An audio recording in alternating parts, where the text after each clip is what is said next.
Welcome back student. तो पिछले topic में हमने पढ़ लिया था कि किस तरह से एक डेमोक्रेटिक गवर्नमेंट में डिफरेंट लेवल्स के ऊपर पावर की डिवीज़न होती है। तो एक बार फिर से मैं आपको बता देता हूँ, that is legislative, executive and judiciary. तो वर्टिकल डिवीज़न जो है एक गवर्नमेंट की जो डिफरेंट पार्ट्स हैं उसमें होती है। तो इस चैप्टर में हम डिस्कस करेंगे different levels of government, means more than one level of government के बारे में पढ़ेंगे, जिसको फेडरल कहा जाता है। तो इसके अलावा हम चैप्टर के एंड में देखेंगे कि किस तरह से हमारे देश में जो फेडरल स्ट्रक्चर है और एक और स्ट्रक्चर एक और टायर हम जिसके बारे में पढ़ेंगे, दैट इज़ लोकल गवर्नमेंट, उसके बारे में भी जानेंगे। तो सबसे पहले हम एक जस्ट सिंपल डेफिनेशन के साथ चलते हैं। So what is the definition of federalism? तो federalism means group of governments, mean जिसमें एक से ज़्यादा तरह की गवर्नमेंट होंगी, एक ऐसा सेटअप जिसमें more than one type of government होंगी। The government having more than one level in a country is known as federalism. तो फॉर एग्ज़ाम्पल, जैसे कि हमारे देश में 3 तरह की गवर्नमेंट का प्रोविज़न है, दैट इज़ सेंट्रल गवर्नमेंट और यूनियन गवर्नमेंट, जो कि सबसे पावरफुल फॉर्म ऑफ गवर्नमेंट मानी जाती है। Next is state government. जितनी हमारे देश में स्टेट्स हैं उतनी उनकी अपनी अलग से स्टेट गवर्नमेंट्स हैं। इसके अलावा लोकल गवर्नमेंट, जिसमें लोकल लेवल के ऊपर सिटीज़ में आ जाती है म्यूनिसिपल कॉरपोरेशन, जिसको हिंदी में नगर पालिका कहा जाता है, जिसका हेड मेयर होता है। इसके अलावा रूरल एरियाज़ में, मीन्स गांव में, पंचायत आ जाती है, इसका हेड जो है प्रधान होता है। तो इस तरह से एक थर्ड टायर हम जिसकी बात करें, दैट इज़ लोकल गवर्नमेंट। तो ये इसका सेटअप भी हमारे देश में मौजूद है। तो मेनली हम कह सकते हैं कि हमारे देश में 3 तरह की गवर्नमेंट है, that is central government, state government और लोकल गवर्नमेंट। नेक्स्ट हम जो है इसको और ज़्यादा एलेबोरेट करते हैं कि फेडरलिज्म है क्या है, इसको और ज़्यादा अच्छी तरीके से समझते हैं। So let's take the example of Belgium and Sri Lanka, जिसके बारे में हमने पीछे पढ़ लिया पावर शेयरिंग वाले चैप्टर में। आपने देखा है कि किस तरह से बेल्जियम के जो कॉन्स्टिट्यूशन था उसमें कुछ बदलाव किए गए थे, ताकि सेंट्रल गवर्नमेंट की पावर को घटाकर रीजनल गवर्नमेंट को दिया जा सके, क्योंकि वहाँ पे बहुत ज़्यादा डिस्प्यूट हो रहे थे सेंट्रल गवर्नमेंट और रीजनल गवर्नमेंट्स में, लोगों को हक नहीं मिल पा रहे थे। तो ये प्रोविज़न किया गया था आफ्टर प्रोटेस्ट कि कॉन्स्टिट्यूशन में कि जो पावर्स हैं वो घटा के जो है सेंट्रल गवर्नमेंट्स की पावर को घटा के रीजनल गवर्नमेंट्स को दिया जाएगा। हालांकि रीजनल गवर्नमेंट्स को पावर पहले से ही मौजूद थी, लेकिन ये एक ऐसी पावर थी जिसको over the time central government की तरह कभी भी वापस ले लिया जा सकता था। इसी को ध्यान में रखते हुए 1993 में जो रीजनल गवर्नमेंट थी, जो स्थानीय सरकार थी, जो प्रोविजनल गवर्नमेंट थी, उसको कॉन्स्टिट्यूशन में प्रोविज़न दिया गया, कॉन्स्टिट्यूशनल पावर्स दी गई, जिसकी वजह से रीजनल गवर्नमेंट सेंट्रल गवर्नमेंट पर डिपेंड नहीं रह गई थी। मीन्स रीजनल गवर्नमेंट के पास इतनी पावर आ गई थी कि वो इंडिपेंडेंटली वर्क कर सकती थी और किसी भी तरह से उसकी पावर्स को सेंट्रल गवर्नमेंट की तरफ वापस नहीं लिया जा सकता था। तो इस तरह से बेल्जियम जो यूनिटरी सिस्टम था, मीन्स एक ही तरह की सरकार थी, से बदल कर फेडरल फॉर्म ऑफ गवर्नमेंट में बदल गया था। मीन्स अब वहाँ पे 2 तरह की गवर्नमेंट आ गई थी, दैट इज़ सेंट्रल गवर्नमेंट और स्टेट गवर्नमेंट। जबकि श्रीलंका में यूनिटरी सिस्टम ही चलता रहा, जिसकी वजह से सारी पावर सेंट्रल गवर्नमेंट के पास ही रह गई थी। हालांकि वहाँ पे जो तमिल लीडर्स थे, मीन जो तमिल कम्युनिटी थी, वो कंटिन्यूसली इसका विरोध करती आ रही थी, प्रोटेस्ट करती आ रही थी, और वो चाहते थे कि जो देश है वो फेडरल फॉर्म में बदल जाए, मीन्स वहाँ पे 2 तरह की गवर्नमेंट आ जाए, that is central government and state government. लेकिन वहाँ पे ऐसा नहीं हो सका। तो थोड़ा सा इसको और ज़्यादा एलेबोरेट कर लेते हैं। तो अब हमारे पास डेफिनेशन क्या जाती है फेडरलिज्म की?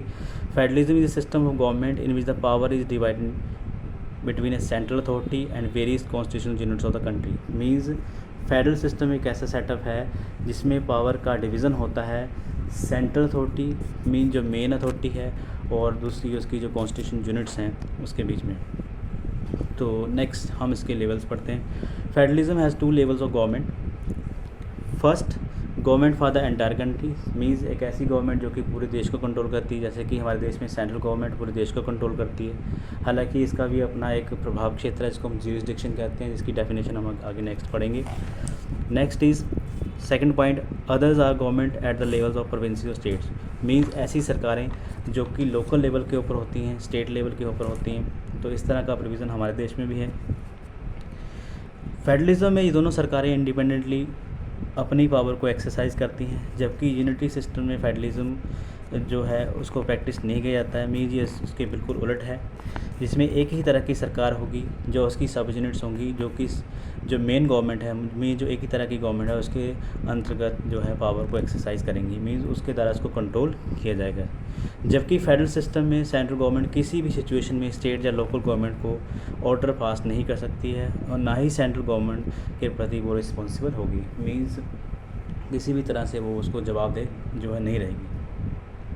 सो यहाँ पे एक वर्ड आ रहा था ज्यूरिसडिक्शन, जो आपकी बुक में दिया है, the area over which someone has legal authority, area में be defined in terms of geographical boundaries और in terms of certain kind of subjects. Means एक पर्टिकुलर एरिया जहाँ तक किसी गवर्नमेंट का जो है प्रभाव क्षेत्र रहता है, जैसे कि पंजाब की गवर्नमेंट पंजाब तक ही इफेक्टिव रहेगी, उससे आगे जो है वो वर्क उसका जो पावर है वो अपनी एक्सरसाइज नहीं कर सकती है। जैसे कि पंजाब की गवर्नमेंट पंजाब में, हिमाचल की हिमाचल में, उत्तराखंड की उत्तराखंड में, उत्तर प्रदेश की उत्तर प्रदेश में। नेक्स्ट हम करते हैं features of federalism. So first of all features है, देयर आर 2 और मोर levels of government.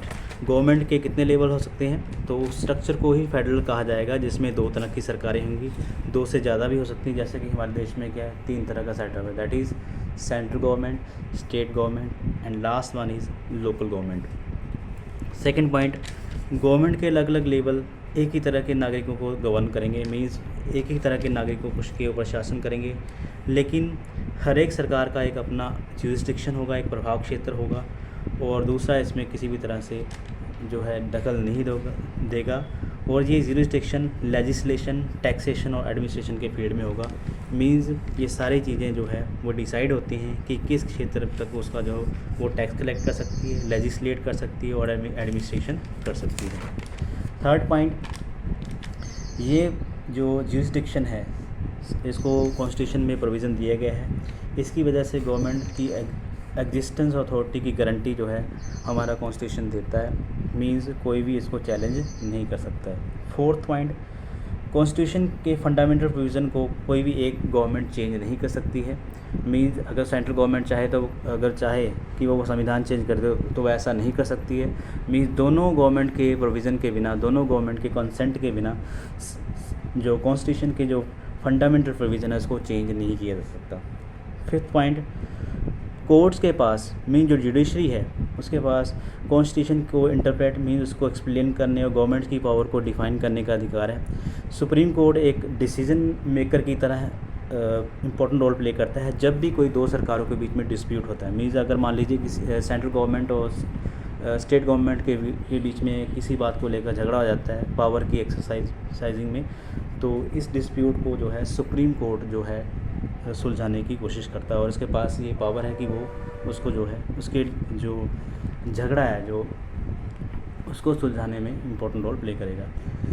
Sixth point, tax के जो रिसोर्सेज हैं वो गवर्नमेंट के लिए पहले से ही स्पेसिफाइड रहते हैं। मीन्स स्टेट गवर्नमेंट कौन सा कलेक्ट करेगी, सेंट्रल गवर्नमेंट कौन सा टैक्स कलेक्ट करेगी, कौन सी चीज़ें जो है स्टेट गवर्नमेंट के पास आएंगी, कौन सी सेंट्रल गवर्नमेंट के पास, ये पहले से ही जो है स्पेसिफाइड रहता है, जिसकी वजह से गवर्नमेंट को जो है फाइनेंशियल रिसोर्सेज मिलते रहते हैं ताकि गवर्नमेंट जो है को पैसा मिलता रहे और वो डेवलपमेंटल वर्क जो है करती रहे। सेवन्थ पॉइंट, फेडरल सिस्टम के 2 ऑब्जेक्टिव्स हैं, देश की सुरक्षा और एकता को बनाए रखना, मीन जो सिक्योरिटी और यूनिटी है उसको बनाए रखना।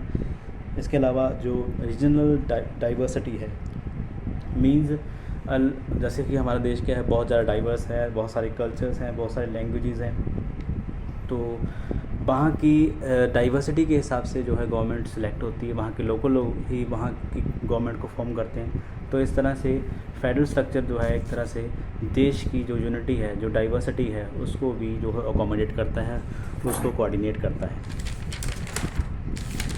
Next, so these are the all the features of federalism. Next जो है लास्ट आगे आता है, पावर का एग्जैक्ट बैलेंस सेंट्रल और स्टेट गवर्नमेंट में वेरीज करता है। फेडरलिज्म का जो एक हिस्ट्री रही है उसके ऊपर डिपेंड करता है। तो फेडरलिज्म के भी बहुत सारे टाइप्स हैं। तो किस तरह से इसका रीज़न हुआ है, सबसे पहले इसका रीज़न हुआ है जिसमें इंडिपेंडेंट स्टेट्स आपस में जुड़कर एक बहुत बड़ी यूनिट बनाती हैं ताकि वो अपनी पहचान और स्वतंत्रता को रिटेन कर सकें, अपनी फ्रीडम, अपनी सोवर्निटी और सिक्योरिटी को बढ़ा सकें।